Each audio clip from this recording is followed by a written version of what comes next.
Federation of Fear, Chapter 6. Brutaka tried to close his eyes. It didn't help. He couldn't get the image of Tren Krom out of his mind.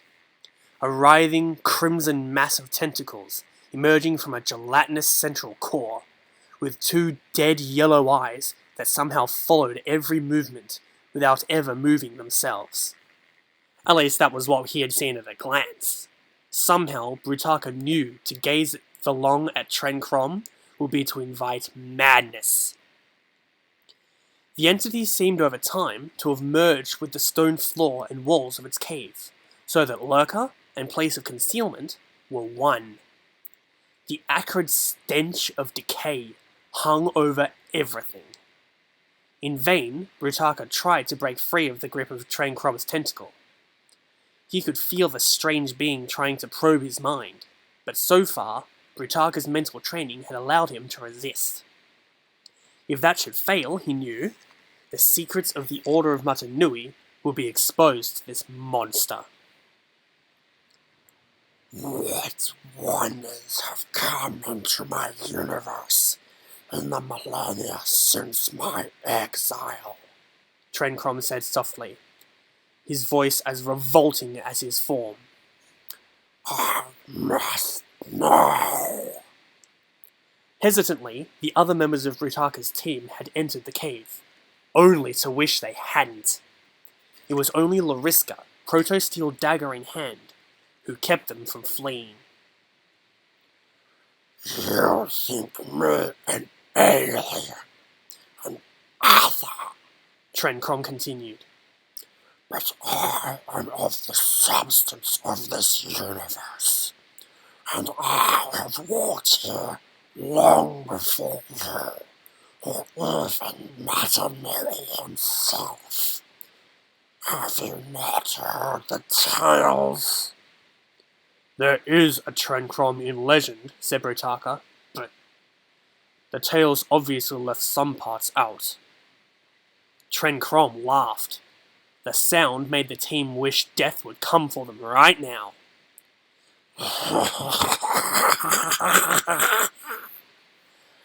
Before the great spirit Matanui was born, the great beings created one being who was purely organic. They taught me the ways of the universe they were creating, and they placed me in its core. There I was to remain, maintaining the heat, the light, and all the forces that made their creation whole. Brutaka had managed to work an arm partway loose. With a little luck, he will be able to get his hand on a dagger and cut himself free. All he needed was time. So what happened? How did you end up here? My time was always to be short, Tren Krom replied. I was to shepherd this universe until Matanui was prepared to take power. A return of light came to me and said the hour had come for me to move on. A crafter of canisters he was, whose sanity did not survive our encounter. I surrendered my soul to my fate, only to be exiled here by the great beings and bound to this rock. His voice turned heavy with bitterness. The universe, it seems, did not need two entities supreme. What do you want with us? Whispered Vaison. Please don't say someone to hold your mirror for you. I would know what has gone on in the universe in the last 100 millennia, Tren Krom answered.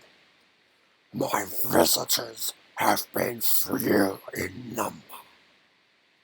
You servant will remain here, and I will gain the knowledge I need from your minds. Of course, sadly, you may have no minds left when I am done. Why ask us? Said Lariska. You obviously don't really care. Would you shut up? Hissed Karapar. Rule number 1. Don't annoy the giant tentacled monster. Or didn't they teach that one in the Shadow 1 school? Be quiet, snapped Lariska. Tren Krom, your universe is in danger. It's our job to help save it. If you keep us here, you'll be hurting the one thing you helped bring into being. Karapar edged slowly to the side, sword in hand. No one paid any attention. All eyes were on Lariska, who had been grabbed by one of Tren Krom's many arms. Without the discipline Brutaka possessed, her mind was an open book to the entity.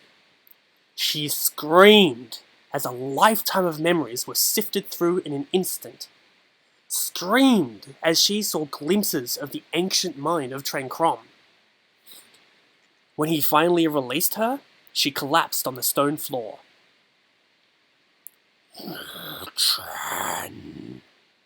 Tren Krom muttered to himself.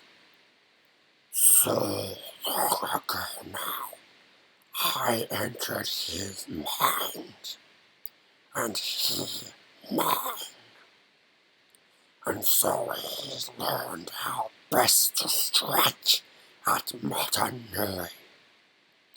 He and his kind have dared reach for power that fate chose to deny them.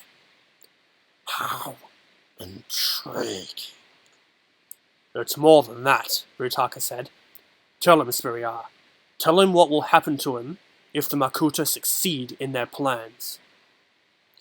If the plan succeeds, Spiriar began. He glanced around as if one of his former comrades might be somewhere nearby listening.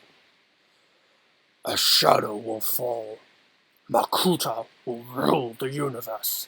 They will enforce by Rakshi. Anyone with the power to threaten that rule will die.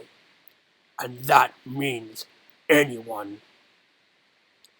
Impossible, said Tren Krom. Suddenly, the minds of every team member were filled with nightmarish images projected by the tentacled entity. Visions that would sicken even the mad. No one can approach without my assent. No one can fight me. No one can kill me. I'm eternal! Brutaka had his dagger in hand now. Maybe not, he said. But I'm betting there was a time you said no one could bind you. And look what happened. Tren Krom paused in thought. Brutaka started to make his move, then caught Karapar out of the corner of his eye. The Baraki was raising his sword to strike the entity. It was too late to shout, too late to stop him. Karapar brought his blade down, confident he had taken his enemy by surprise. Then a third eye suddenly appeared on Tren Krom, one gazing right at Karapar. The Baraki froze in mid-blow. A shaft of energy shot out from the eye, bathing him in its glow. The next instant, Karapar shattered into fragments, as if he had been made of crystal. There was nothing left of him but a pile of glittering dust on the stone floor. I helped to birth a world of order, Tren Krom whispered. But from what I've seen in the female's mind, you have turned it into a universe of madness and fear. It is not worth saving, but it is the universe you and your kind deserve. Tren Krom hurled Brutaka at his team.